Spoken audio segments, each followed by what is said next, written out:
under the pressure of whatever that instruction was. Chatting to Julie about it. Fascinating life of being an MVP. So I've kind of forgotten what my life as a stand-up poet is, because mostly I have not done that for the last 18 months. But I used to start my gigs by saying that if you say you're a poet, nobody will come and see you.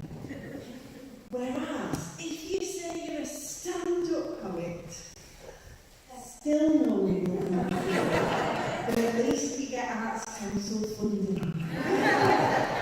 And that's still true. I did get some Arts Council funding that helped me through the lean times.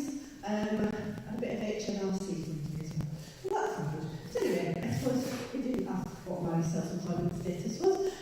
What's going to happen is I'm going to do a few poems. I've been sat here for the last couple of hours and milled around a bit as well. And I've been absolutely fixated actually on these both amazing banners, beautiful women's banners, stunning. And I've also been very fixated by the mining leaders above there. Now, I'm not very good at recognising faces, as Julie just found out when she said, "Do you remember me?" And I said, "No, I don't remember anyone's face ever." But to me, all those looks, are they the same man?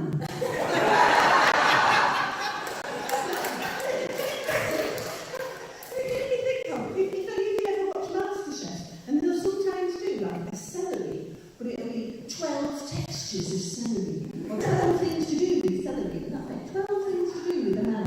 There we are. Right, so I'm just doing some poems, sort of probably connected to that by accident. But the first one I'm going to do is about the resilience of Northerners.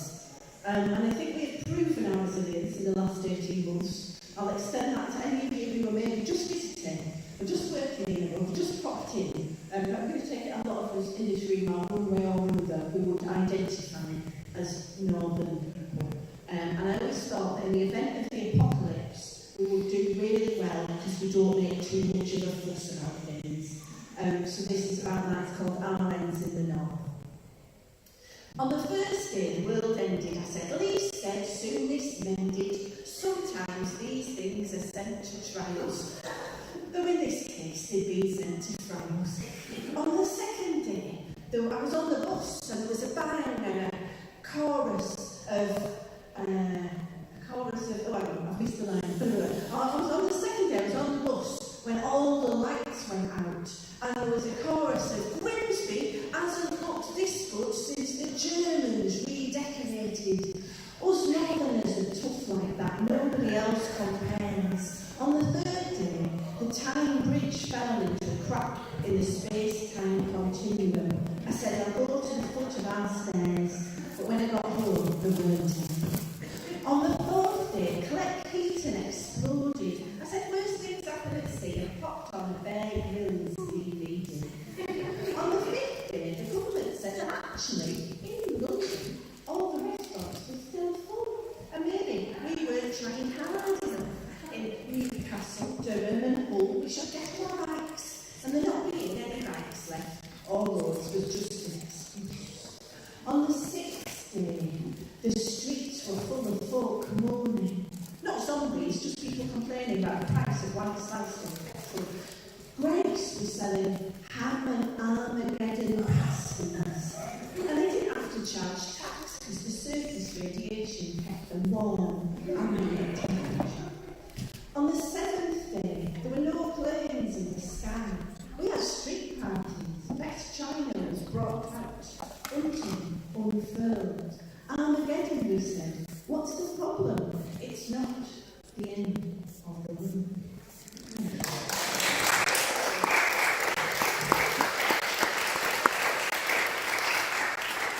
I suppose that was written pre-pandemic, and I hadn't imagined the pandemic was the thing that would, well, it did anyway, did it? We're all still here. Hurrah! And inequalities still exist, and some of them are worse.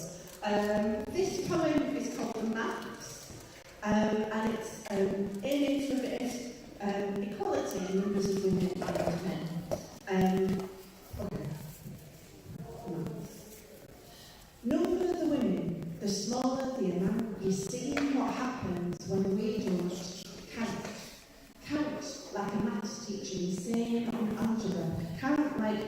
Dracula in his coffin, count like an abacus, like count vaudeville, count like a mathematical boffin. Maths that even I can do. Women equal 1 in 2, so challenge the social long division. Expect support, expect division, but in Parliament, in public arts, TV and the radio, the rule and not the exception should be a 50-50 ratio. This is the way to count. And others, women you see and hear, they'll factor in the ones you don't, to ensure they don't disappear. I made my maths public and was accused of asking for a token, but an even bigger sum would be the cost of not having spoken. I am no Pythagoras. I'm more excited by cake than pie. But when equality fails to add up, I'm going to keep asking why. Thank you.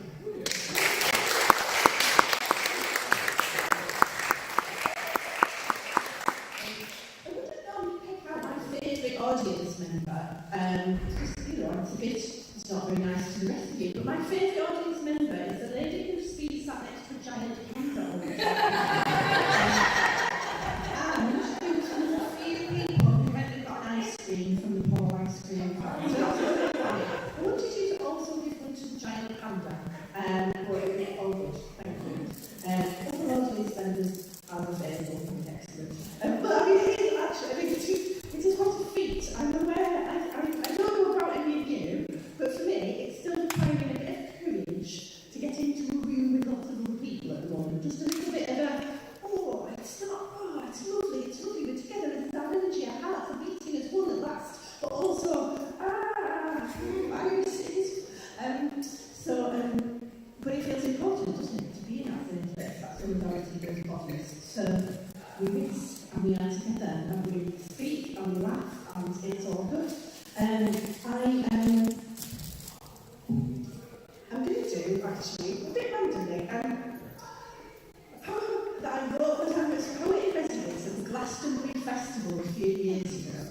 And I didn't think I was the most likely candidate for the job as a poet. I don't really like camping, I don't like big crowds, which is normally alright being a poet.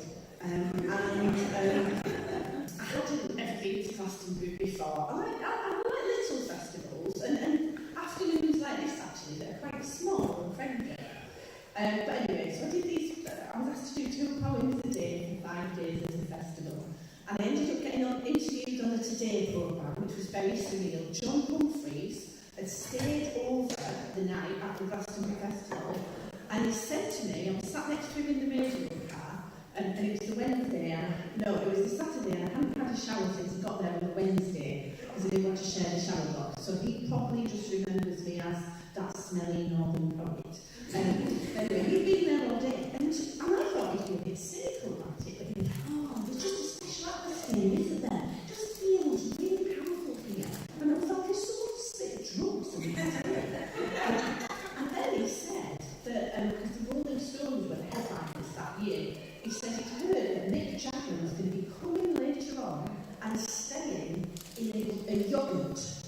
And his producer gently corrected him, and he was like, I think you mean yurt, John.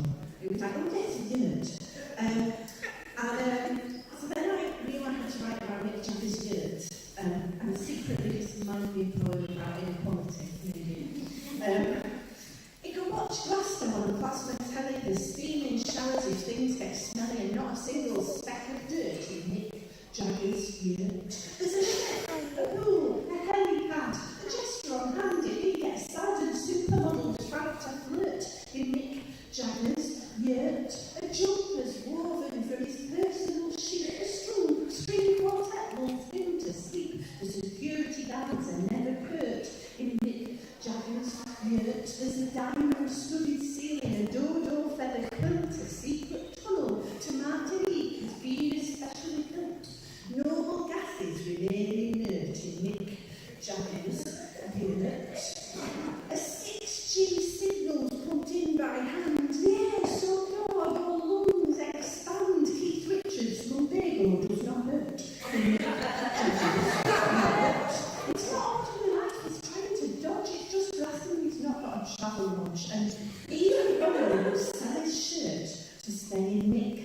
Jaggers Yurt.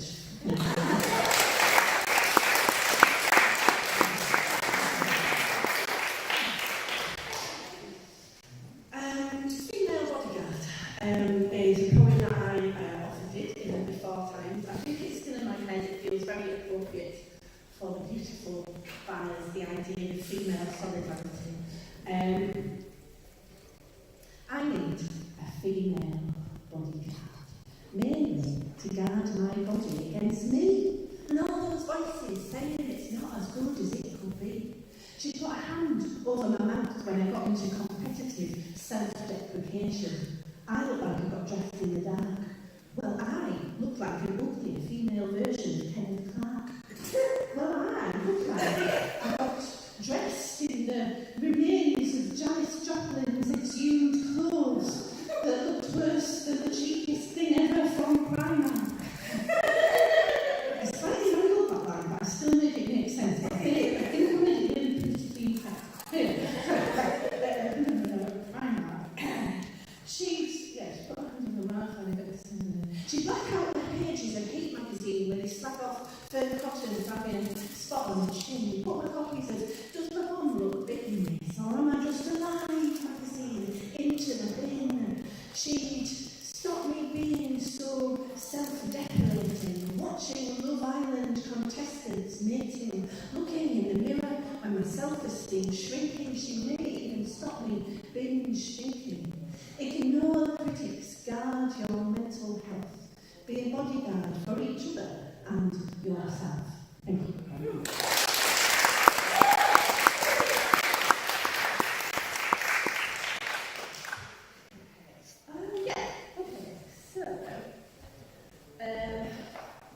There was a poem that I originally wrote when I was connected. I was doing things in Hull for the City of Culture in 2017.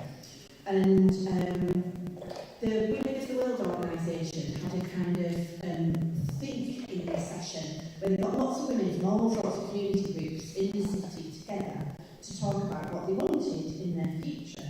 And they were thinking about the idea of a manifesto, but a one manifesto. There was something about making your needs and wants and desires concrete and known, and it feels to me like the banners are an example of this in a way. You've almost got to make yourself real, manifest yourself. So I'll do this poem in honour of that, and just have the word banner in there. Manifesto means to make public. Manifest means to make clear. This War Manifesto declares it's on the march, it's everywhere, it's here. It's showing up, it's showing off. It's not apologetic or dull. It has something for everyone. It will lead but not get called bossy or told it's good for a girl. It will be proclaimed in school assemblies. It will score goals, hit wickets and curl. It will be written while we queue for the loo, but it will ask for potty parity. It will explain, it will embrace chaos and mess, and womansplain with reason and clarity. It will have a million different ways of being beautiful, not just the ones the magazines say. It will challenge gender binaries and demand equal pay. It will let hidden places of people shine. It will be up for having a good time. It will be graffitied on city hall walls where too many men in suits still make the decisions. It will be proud of our female politicians and challenge history's revisions. It will come up from the grassroots and it will go on tour. It can have what London has and it can have something more. It will be scientific and astronomical, technological and mathematic. When it gets shown its feelings, it won't be told it's being dramatic. It will travel the world and know the value of home. It won't stay in and do the housework. It will hold out a hand to those who battle alone. It will build a wall against sexists from bricks of solidarity, mockery and hope. It will tweet and protest and strike, celebrate a female Doctor Who, President and Pope. It will be sung from the centre and shouted from poverty's edge. It will help discuss and make an equality pledge. It will be blazoned across it will smash the glass ceiling and look down from above. It will be smiling if it wants to, but it won't cheer up above. It will be gobby and nebby and loud. It will stand together for a cause. It will be dangerous and laughing and proud. It will be our manifesto and yours. So write it across a banner, rhyme it, engrave it, say it, give it, sing it, craft it, play it, but most importantly, live it. Thank you.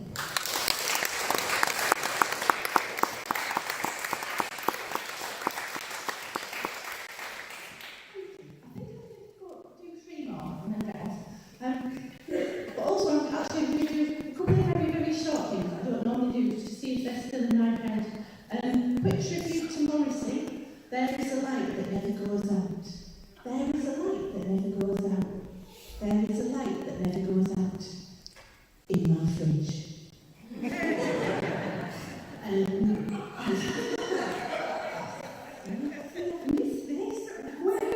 say that to in my flat on my own? So long title, short poem. This is the title. Notes on the equivalence of existential questioning and Geordie explanation. So that's the title, and this is the poem. Why I?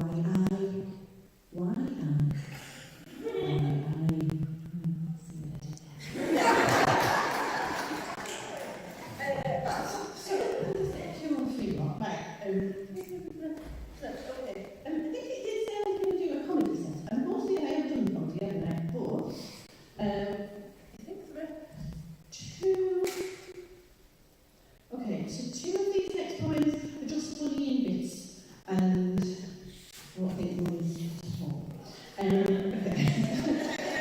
This is one that might be kind of changed my mind.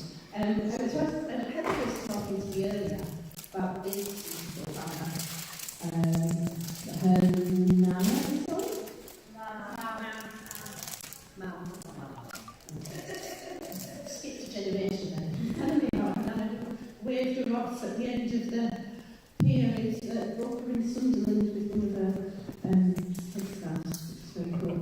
And then we've got everybody's nana is on there. And that's such a powerful thing. Because everybody was mentioning their nan as this important figure that inspired them. And so my family background, like my family worked in mills, textile mills in West Yorkshire, cloth factories apparently.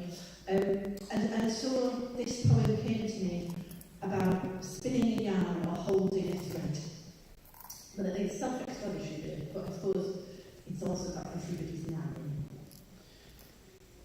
Imagine you're holding a thread, which is also held by your mother and her mother and her mother, back in a line as far as the eye can see.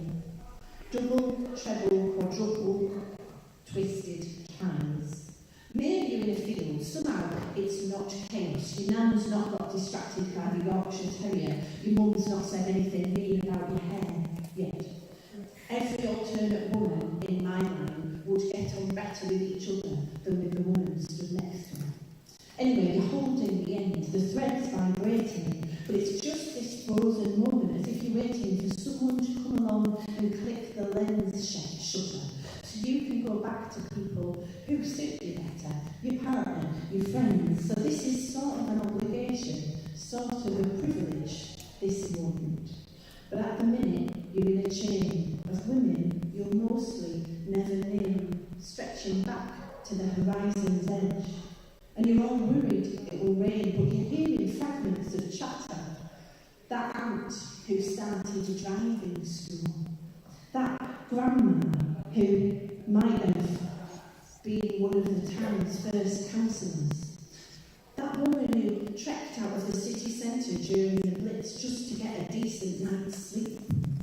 These women who are not on an official record, they didn't chuck themselves under a horse, just managed to steer their own course through things they were told they must do, things they were told they shouldn't do. They made it work. They weren't about strategies, couldn't shuffle soldiers round maps.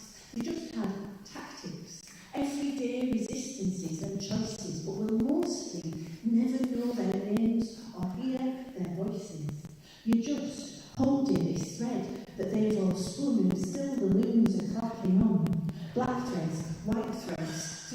has been trodden in the dirt and forgotten about for years. But at this moment, it's making a double helix down your maternal line, then springs back echoes of thunderous looms. The shuttles clack, you're holding it, just this one thread in the great weave of history. Will you keep to the old pattern, or start a new one? Drop the warp, keep the weft, take up a thread from a different kin. This choice, which is not exactly yours, and not exactly not. So take a moment while we can to throw a nod of recognition to the thread holders down the line. Then it's yours. Thank you.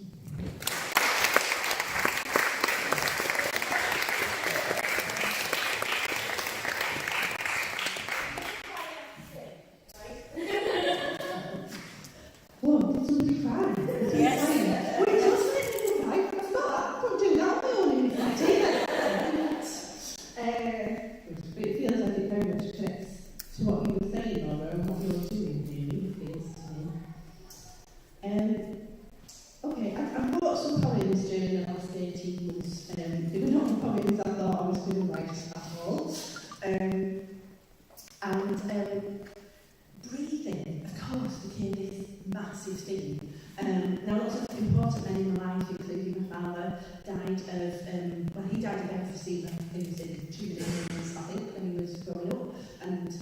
And one of my university supervisors died of mesothelioma, because he worked on a lot of building sites with asbestos when he was growing up. And last year I got COVID quite early on, I think. I was never tested, but it seemed very COVID-y. I kicked off my asthma, and also, I don't know the honest detail, but my boyfriend got a pug.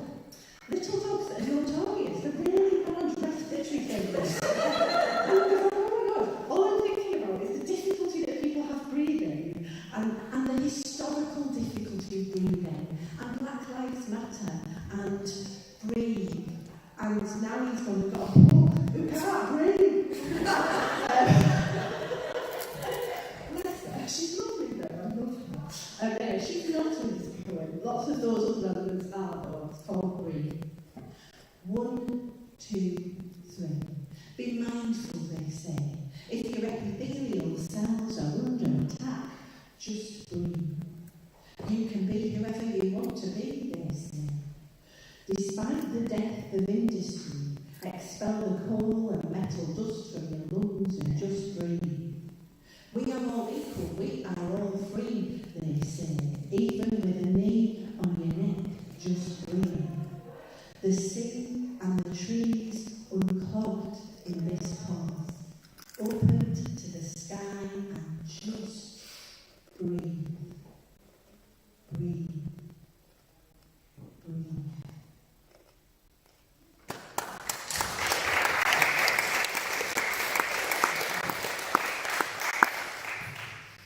So I'm going to end with this one, and it attempts to summarise some elements of the last 18 months and the solidarity that got us through. And of course that solidarity, the thing that some people suddenly noticed with astonishment as, oh, there's really like feeling of tenderness and unity.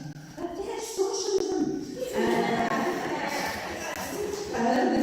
So at some level, and I think we must stay optimistic about this, some people have in their bodies and their neighbourhoods and hearts and minds in a way they hadn't before have experienced socialism in its purest form now, and it might be easier to get back to them and go, it was this thing, it was that. But I was asked by the Great North Fund to write a poem about the COVID times that will be part of their 40th anniversary celebration documentary that's being released next month. And I end with this. I'll leave after this. And apologies, I might turn into a pumpkin. I think I have to go straight after this, so I won't get to see Jen. But if anyone wants to get in touch with me, I'm on Twitter at Kate Fox Writer. I have a website, katefox.co.uk. And just a massive thank you to Laura and Lynn and all of the women in Family Group for all the brilliant work that you are doing to make women visible and heard. Thank you. this one is for you. The doorstep clappers, the calm, the flappers, the solitude thrivers, the delivery drivers, the sourdough makers, the banana bread bakers, those who kept their distance and those who went too far, those who built their strength relationships from Lego or a bar, those who saw their whole lives collapse, those who healed, those relapsed. This one is for you. The handholders, doctors, nurses, indefatigable carers, the new dog owners, the lost aloners, the social media sharers, the duvet coat wearers, the toilet roll hoarders, the new wild swimmers and paddleballers, the first-time zoomers, the Euro muters, the repairers of bodies and computers, the unsung NHS and supermarket workers, the ones who said, "You've got to laugh," the ones who thought it was like flu, the ones who did not make it through. This one is for you. The folk who built cairns on Whitley Bay Beach, the ones who travelled deserted streets to teach, the shouters at the daily briefing, those who let their sadness out, those who kept their briefing, the conspiracy theorists, the news believers, the food bank givers and receivers, the box set bingers, the stoics, the whingers, the DIY dyers, the self-cutting fringers. This one is for you. The ventilated, medicated, vaccinated, the pickers and the packers, the ushers, marshals, queue makers, undertakers, volunteer jammers, the radio presenters who kept us company through the endless night, my 84-year-old stepmother Rosemary, who died when the time was right, my 44-year-old friend Lisa, who was taken far too young, those who stared at empty sights, quiet roads, their phones, their love, the moon. The pedal painters, rainbow displayers, the daily walkers, Animal Crossing players, the homeschoolers with all those endless worksheets, the emulators of Captain Tom's and Jerry's beats, the pavement cyclists, the puffing joggers, the involuntarily celibate, the illicit snoggers, the rule benders, the rule keepers, the weird dreamers, the restless sleepers, the I just hold it inner screamers, the stuck, the shielding, the quarantiners, those who thought that this would pass, those who felt it was forever, those miles, those endless miles, we got through them together. This one is for you. Thank you very much.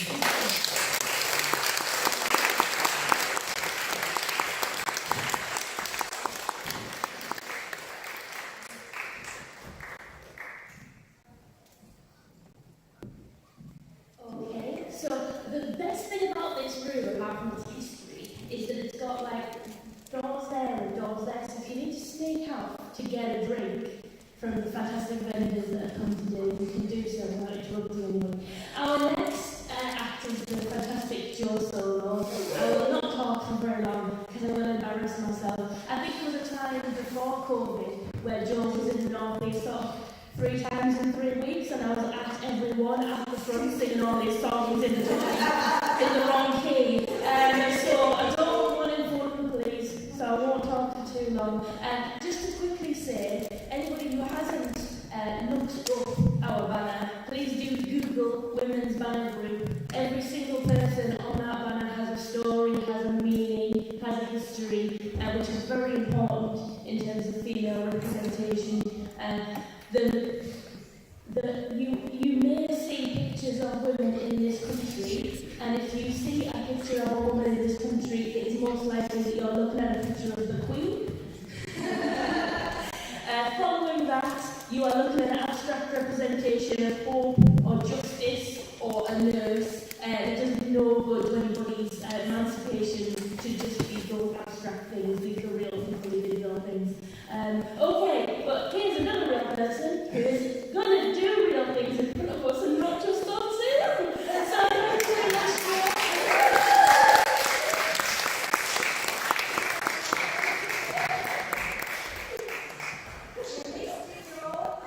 Hello everybody. I'm going to try and do this acoustically because I sit down to play and you'll only be able to see my head and that'll be really weird. So if you're at back, it might be worth coming forward a couple of rows if you're planning on staying. If you're not planning on staying and you're just going to sneak out after a couple of tunes, stay at the back, that's fine too. It made me laugh there with the crowded spaces thing, because somebody once told me that they'd started coming to my shows instead of Billy Bragg's shows because they were claustrophobic.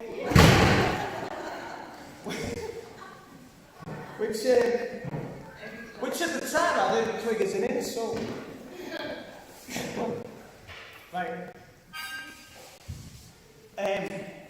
It is slightly different because for the last 17 months I've been singing to my telephone on a tripod in my shed, and I know some of you have watched them gigs and they've been great fun, but they don't answer back. And the one thing I realised when I played in Nottingham a few weeks ago, my first one back with a PA and a lot of drunken people, is that people do answer back. And the things that I was getting away with before, I suddenly couldn't. And I used to be really quick-witted with them. And you lose that, don't you, kid? You lose that. You say, nah, and you've got it in your head straight away. And then you suddenly find you haven't got it anymore. And you suddenly feel about that big. It's not a good feeling. But in terms of introducing myself, letting you know all my darkest insecurities about performing post-COVID is probably not a good start.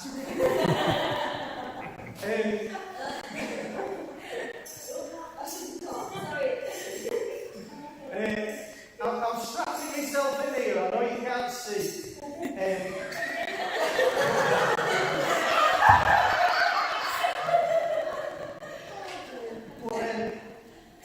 I'm basically tying a tiny little tambourine to my train. And it's kind of, it's not easy to just, right, so I've got a tambourine on my trainer, and a maracas in my shoe, and an harmonica around my neck, and the guitar. So now I'm fully armed. I'm going to start by singing a song about a woman who's just incredible. And I know if you follow me on social media, you probably know Pauline Town. There'll be a few people nodding around the room. If you don't know Pauline Town on Facebook, look up Pauline Town and follow her or befriend her. I can guarantee your life will be better for it. She runs a pub called the Station Hotel in Ashton-under-Lyne, and that pub for the last 17 months has been a drop-in centre for everybody. It's been a community support network for pretty much Greater Manchester. Because there's a lovely glitzy campaign going on to reduce homelessness in Greater Manchester that Andy Burnham has been a massive part in promoting. And their street homelessness, when the government reduced the figures, it reduced by 26%, which sounds great, but Pauline had reduced Ashton-under-Lyne's by 84%, just by being working class on the ground and not having a bunch of flashy leaflets, you know. So, Pauline's motto is, if I have to save the world one life at a time, then that's what I'm going to do. And she's so inspirational that I wrote her a song, which is called One Life at a Time. And what I try and do is not sing songs at people. I try and sing songs for people and hopefully with people. So they tend to have choruses, and this song is no exception. It has a very, very, very basic 4-line chorus, and 3 of them are the same. Which makes it quite easy until you get to the 3rd one that's slightly different. We'll get there now. So it's got one life at a time.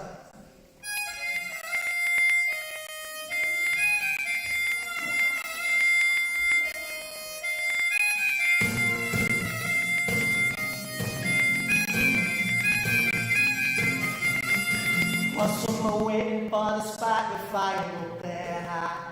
She rolls up her sleeves and says, let's make a start. She says that poverty's a punishment that has no crime. And if I have to, I will save the well, one life at a time. One life at a time, one life at a time. If I have to, I will save the well, one life at a time. You get that? That's the chorus there. 4 lines, 3 of them the same, 3rd one's a bit of a doozy, isn't it? So, normally when people sing along with this song the first time, it will go something like this. One life at a time, one life at a time. That's a one life at a time. Don't worry if that's how it comes out. I'm used to it. It happens everywhere I go. And I don't think Durham's going to be an exception. So, are we ready to sing along with this? It's been a long time, hasn't it, since we threw our voices together and raised them up, yeah? So here we go. One life at a time, one life at a time. If I have to, I will sing the well, one life at a time. That's right.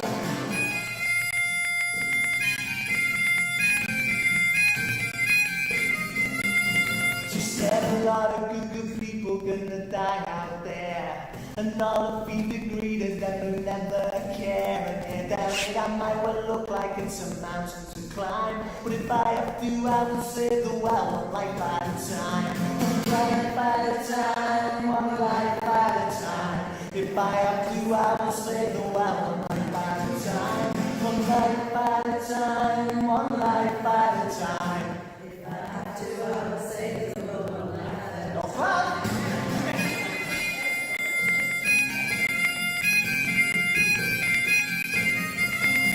She said, I just can't bear to see good people going without. Now let me right to stand and fight, to scream and to shout. You see, the best to justify it is the last to care. And I may not have that much for what I got, I will share. And with that, she disappeared out there into the dark, to spread the love she's got inside a big, big heart. And remember, if your mountains seem too steep to climb, you can always try to save the world, one life at a time. One life at a time, one life at a time. If I have to, I will save the world, one life at a time. One life at a time, one life at a time. If I have to, I will save the world, one life at a time. Yeah, if I have to, I will save the world, one life at a time.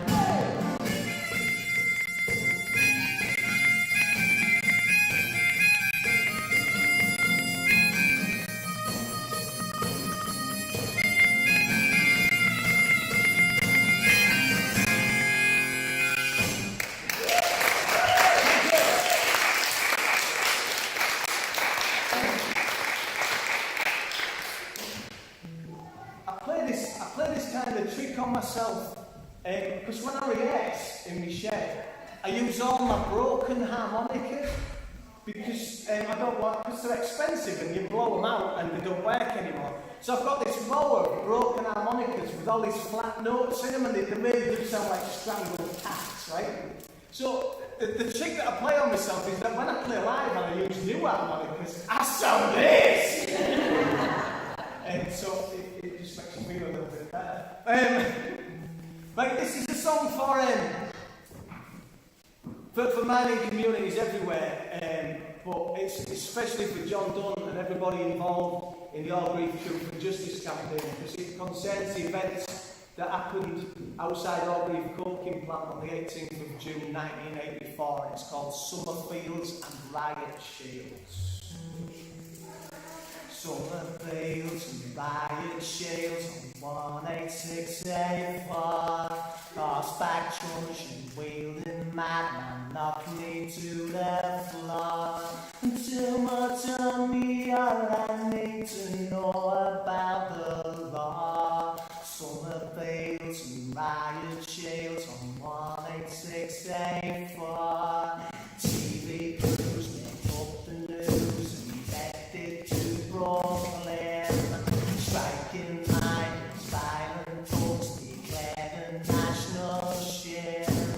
Then the new agenda 'cause the truth is just a game. TV crews make up the news, guess who's in the frame? Talking the same, waving £10 notes up in the air. Taunted lads, haunted by vision of despair. The kids they left the breakfast table, stabbing hungry stare. Talking the same, waving £10 notes up in the air. Summer veils and ragged shades on 18684. 15 stitches in my head, a message from the Lord. The shame will stop the nothing now, and this is all I want. Summer veils and ragged shades on 18684. Summer veils and ragged shades on 18684.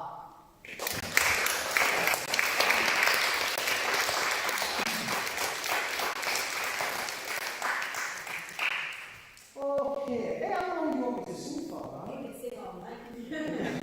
I don't think anybody wants that, not me. What I'll do is I'll sing a more head sort of song here. Well, head and heart, and then we'll get back to the shouting ones, yeah? Sounds like fun, doesn't it? Okay, so in March of 2014, I was asked to play at Atfield Main Pit Club as part of the 30th anniversary commemorations. And during the course of that, I got talking to everybody in the Atfield Brigade, and they're absolutely brilliant, and those of you that know me know that we record songs together and we do all kinds of mad stuff. But the first time I met them, I was kind of collecting all the things they were telling me about coal mining and about the life that they led. And I kind of put it all together into this song. At the time, I was doing a lot of work in the pit villages and Blackhall and Leasington and stuff up the coast. So I was getting their stories as well as the Atfield Brigade stories. So I put them all into this song. It's called Never Forgotten and Never Forgiven. And it's for anybody who knows. Yeah.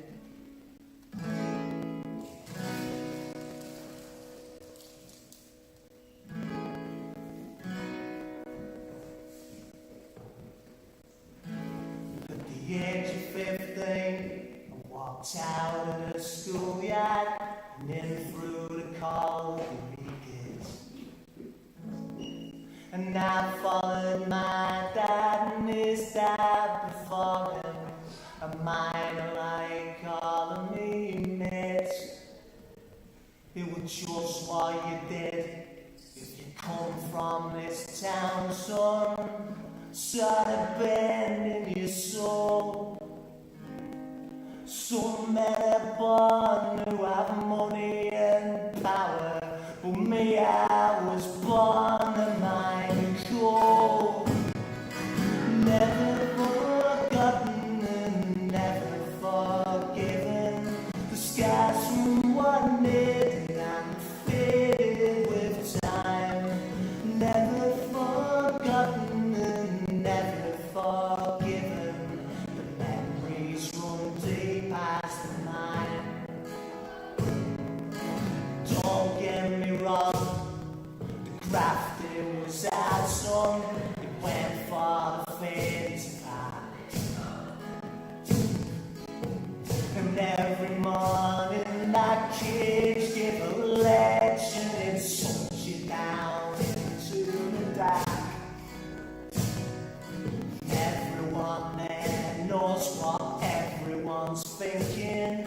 It's not said out loud 'cause we're men, but each man inside is silently praying that he'll see the daylight again. Never forgotten and never forgiven.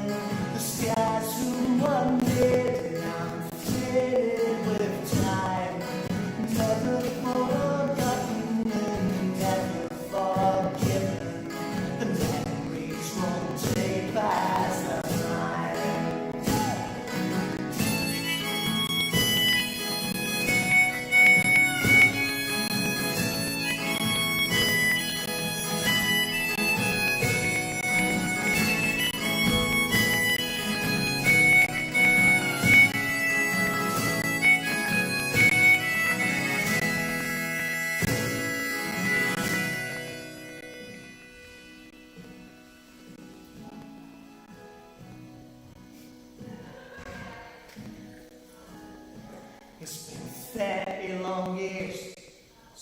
last whistle sounded, they locked Carl Rodriguez.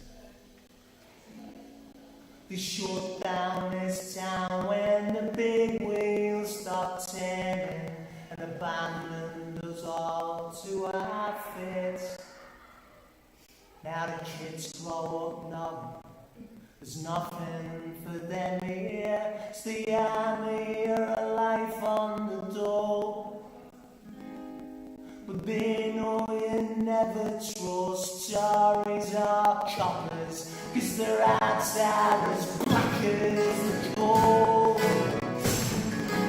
Never forgotten, never forgiven.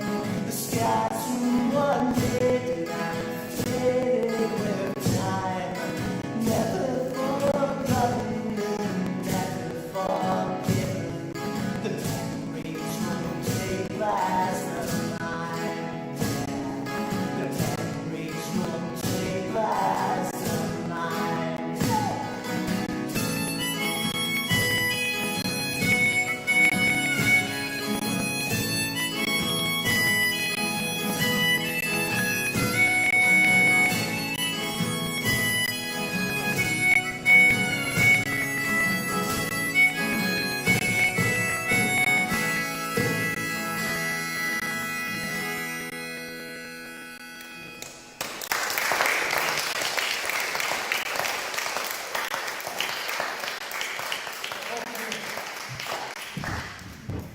Right, I mentioned the outfield brigade.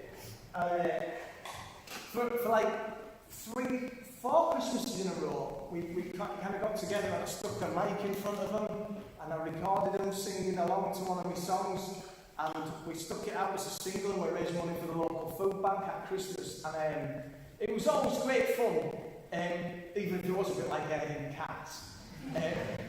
But this is the one we did for Christmas in 2017. And it's about mining communities and the resilience, and I think sometimes, I mean, at the moment we've just got a new memorial going in at Field Main at the top of the pit lane. It's absolutely fantastic. It's getting unveiled on the 26th of September. You are all cordially invited. It'll be a brilliant day. And I think sometimes we need to do that because as working class people, we have great pride in the traditions of our communities. The past never dies, it's always there. And sometimes you need to put a marker in the sand and say, this is us, this is ours, this is what we're proud of. And that's what those memorials do. And I think as soon as you do, like in Stainforth there where that monument is, the community suddenly wakes up, you see it, and people feel that they're a part of something again. Otherwise you just drift into nothing. It's very hard to feel the same pride about a wimpy estate, do you know what I mean? So the Tories can throw what they like at communities in terms of supposedly affordable housing. That's a laugh, isn't it? If you've got a bloody 0 hours contract job. They can do all that, but you can never be proud in it, not in the same way that you can be proud of being a part of something, you know? And it doesn't even matter if you were, if your dad was, or your granddad was. That filters down because it's in your DNA, you know? And it's important that we do these, we plant these markers and that we remember them. That's what banners do really, really well. They remind people of our history and our togetherness and our shared sense of everything. You know, because you go through school and all you get taught is kings and queens and generals history. That's our history. That's where you do our history.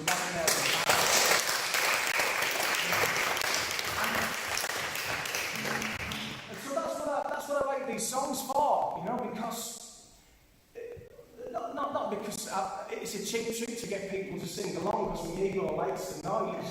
It's because the songs make you feel a part of something as well, you know. Not just the story of the songs, but the joining together of voices, you know. Songs have been massively important in the trade union movement since the word go, you know.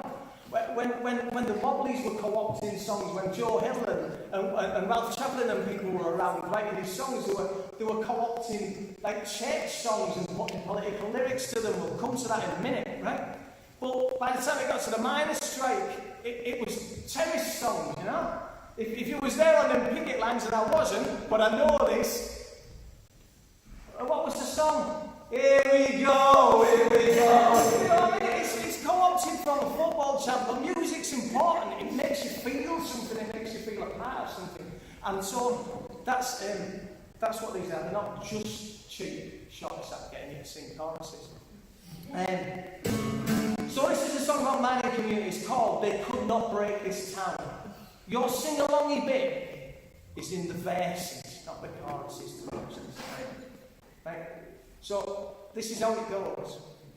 I sing a line and you sing no way never. I sing another line, you sing no way no. I sing 3 lines, you sing no way never again, and we're at the end of it. So that's 1 line, no way never. 2 lines, no way no. 3 lines on me, no way no again. Yeah? What could possibly go wrong? Which is exactly why it took 2 hours to record the African Brigade doing it turns out not rehearsing something and giving a printed piece of A4 that says no way, never, no way, no, no way, no on it. It's not enough. But we'll try and remedy it. So, they could not break this town. Okay.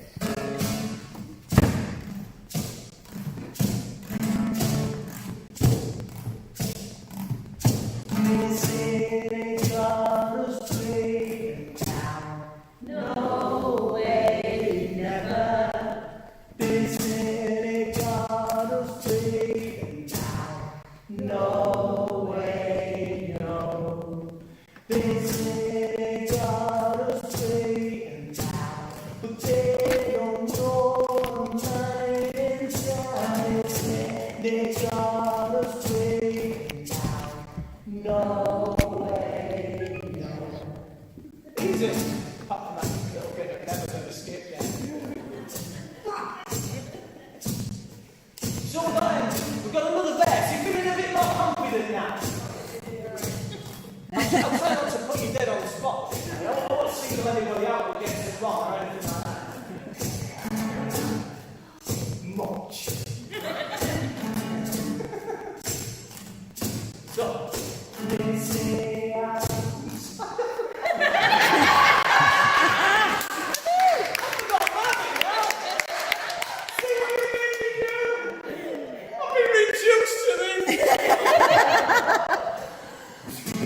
Georgie, first time, don't worry. it's that embarrassing moment where you ask the lighting engineer to shut the lights off so you can Google yourself.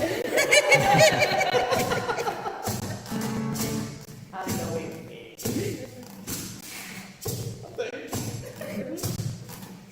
this is our street town. No way, never. This is our street town. No way, no. This is our street town. Never back and never try. This is our street. Come on! No way. So try to try again. And there's a glass and toast to end. They beat us up and tore us down. They could not break our time. Yeah. Na na na. Yeah. Na na na. Yeah. They could not break this town.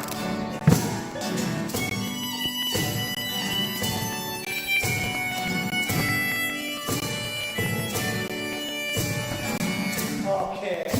So we've got one more verse. And as it's only one more verse, you need to kind of really properly put yourself in at this, right?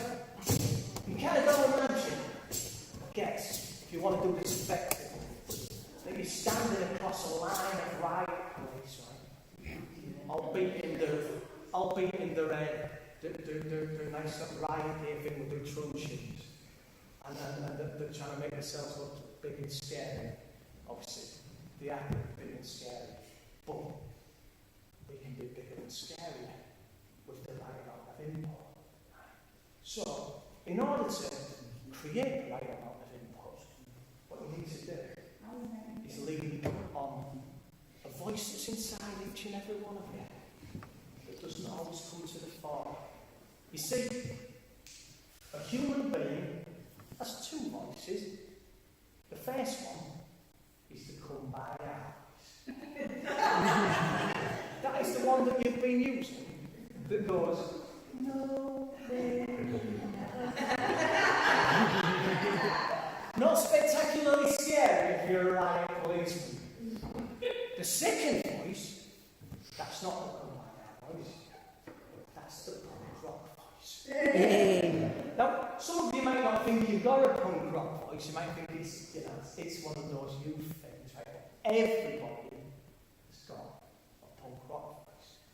You might never have used it in anger towards another individual or institution, but you have used it on the way back to the bathroom in the middle of the night where you stuck your toe on the door.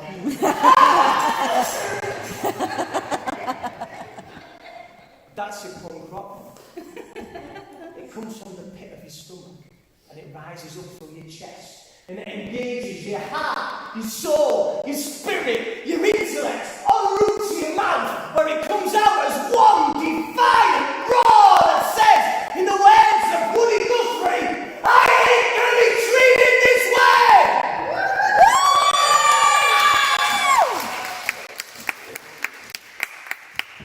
And that is the voice that we use to sing this song.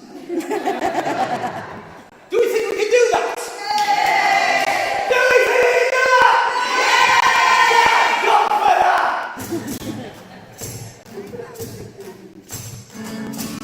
So we're going to put that to the test.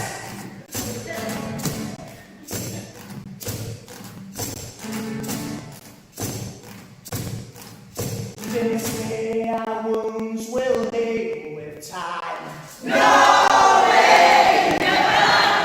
They say our wounds will heal with time. No way, no! They say our wounds will heal with time. But I go still on that picket line. They say our wounds will heal with time. Come on! No way, no! So light a planet again.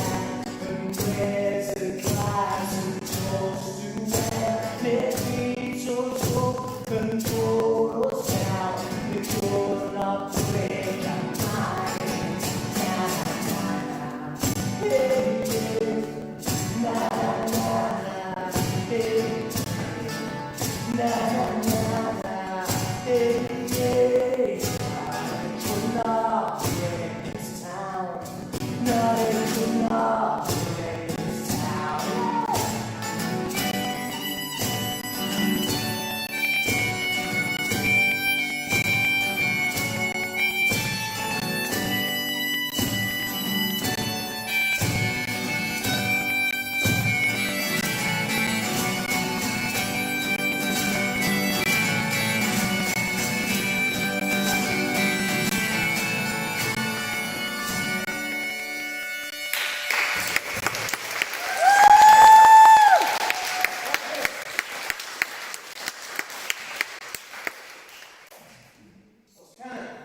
Asked to do this poem, so I'm going to do it.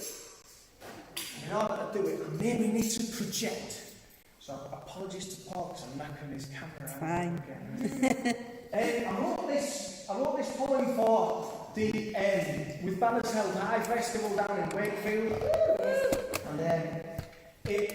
and the organisers asked me to write something that kind of tried to summarise what those banners were for and what street marches, what left-wing festivals are all about. And as I've touched upon a couple of times, it is about It's about memory, but we are living, breathing history, every one of us. We are all part of what's gone before, and we are all connected to the now, and we all, as the band say, we build the future. You know? And this poem's about that. So it's called The Banners Held High. A gang of young lads laughed and passed round the joint. It's just a rag and two poles, one said. What's the point? With a shrug and a sneer, they were walking away. When I saw the old man move to stand in their way. Though frail and outnumbered, that man stood his ground. With fire in his eyes, he said, boys, turn around. And I'll tell you a tale from a time long ago. You ask what's the point? When I've finished, you'll know. For hundreds of years, people like you and me have been crushed in the spirit, kept in poverty. In the August of 1819, 15 died. And our Peterloo banner, ghosts marching inside. The Tolpuddle Martyrs, 1834. They spoke up in hunger when that broke the law and were shipped to Australia. But did not stand alone. And there were people with banners who got them shipped home. There was match girls and dockers and suffragists who fought for votes and fair wages, bank holidays too. There was marchers from Jarrow, petition in hand, folk who kept Mosley's black shirts from taking this land. And when that dark cloud descended, when fascism came, there was brave men and women who shipped off to Spain. They marched and they rallied, they fought and they died. They stood up for truth when their government lied. From tap on the shoulder to dock labour scheme, from starving in squalor to daring to dream, from headscarf revolution right back to George Square, from Orgreave to Wapping, those banners were there. And with that, he felt silent, and after a pause said, the struggle is not only theirs, boys, it's yours. It beats in your hearts, it flows through your veins, it's a yearning for justice to shake off your chains, it's a burning defiance that's locked in your soul, and it's raised up as that there, a rag and two poles. When we're all dead and gone, they'll be marching here still. Because we're part of something that power can't kill. Yet we are the spirit that will never die. And that's why we march here with banners held high. Thank you.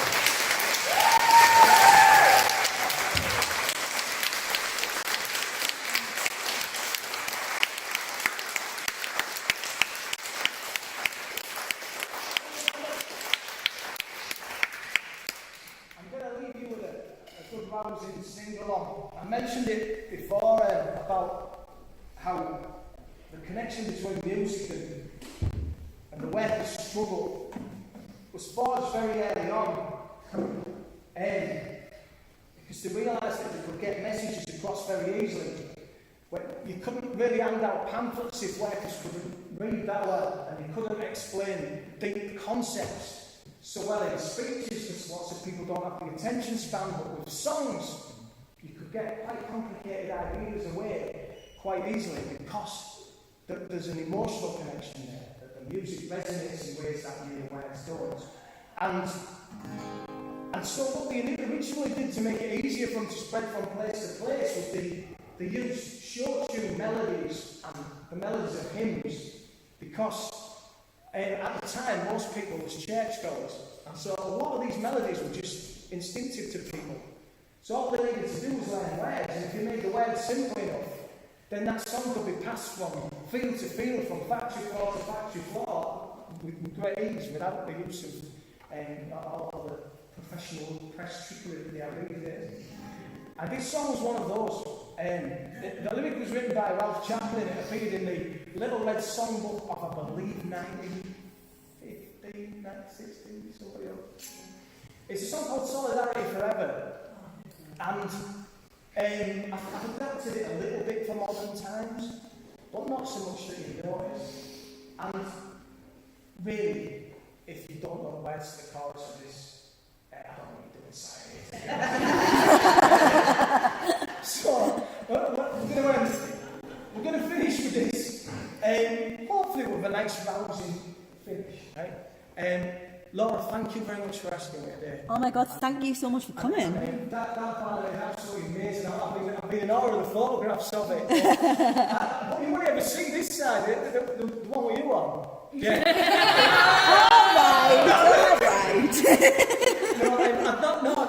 I've not seen the reverse, but that's fantastic. It's amazing, yeah. If anybody hasn't seen it, please do come up and have a look. Have a walk around the stage. We'll turn it around quickly afterwards. Yeah, it's fantastic. It brings together an awful lot of struggle, and that's how we win, isn't it? By bringing together our struggle. Because ultimately, they're all the same one. The union's inspiration through the way this blood shall run. There can be no power greater anywhere than we strong. For force of hands weaker than the feeble strength of one, and the union makes us strong. Solidarity forever, solidarity forever, solidarity forever. The union makes us strong. Not that. I'm getting a bit in mono here, maybe that side of the room's a lot louder than that.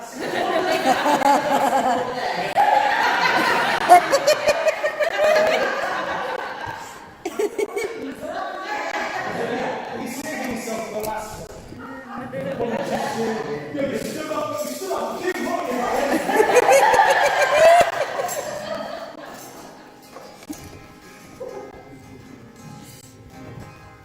What have we got in common with the greedy parasites who will cut your job and welfare and then come back for your rights? What have we left in common but to organise and fight and the union makes us strong? Solidarity forever, solidarity forever, solidarity forever.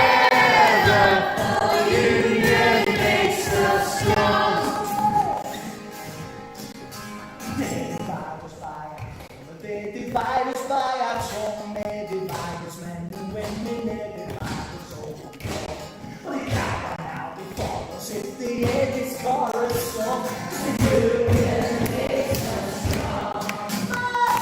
Solidarity forever, solidarity forever, solidarity forever.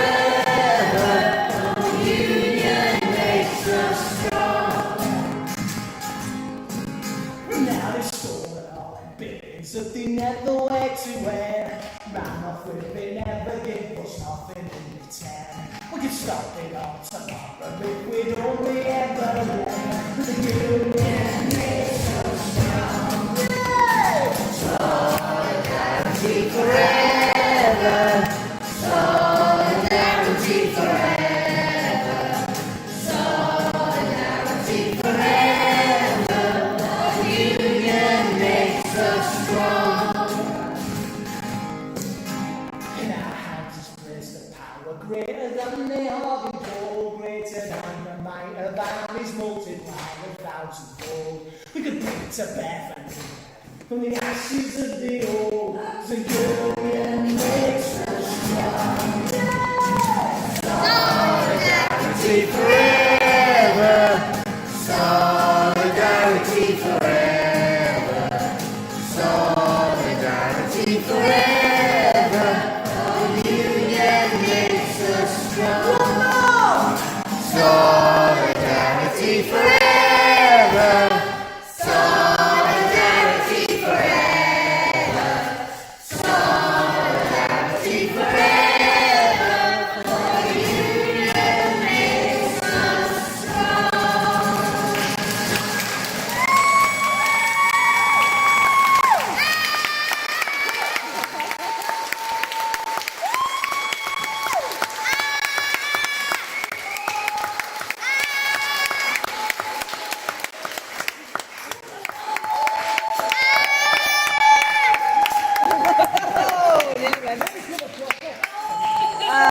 Thanks everyone! Thank you. Let me stop it.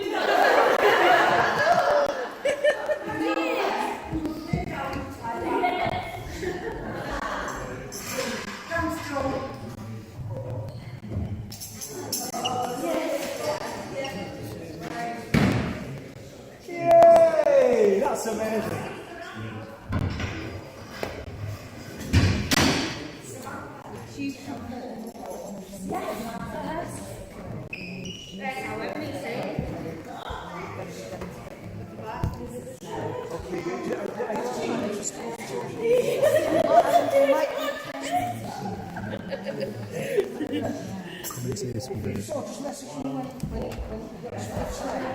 Hey everyone, thanks for joining us live. Hope you've enjoyed it as much as we have. That's it, that's the end of the show. We've got a lot of packing down to do. We're going to speak to everybody here. Oh, hello. Yeah, thank you so much for joining us. We're going to be delivering our suffragette dolls to whoever won the raffle, and Emily saying hello again. Thank you so much to everyone who's been watching and everybody who came today. It's been amazing and we couldn't have wished for better really. So we're going to pack down, do a debrief, see what went well, and yeah, look forward to seeing you all again soon.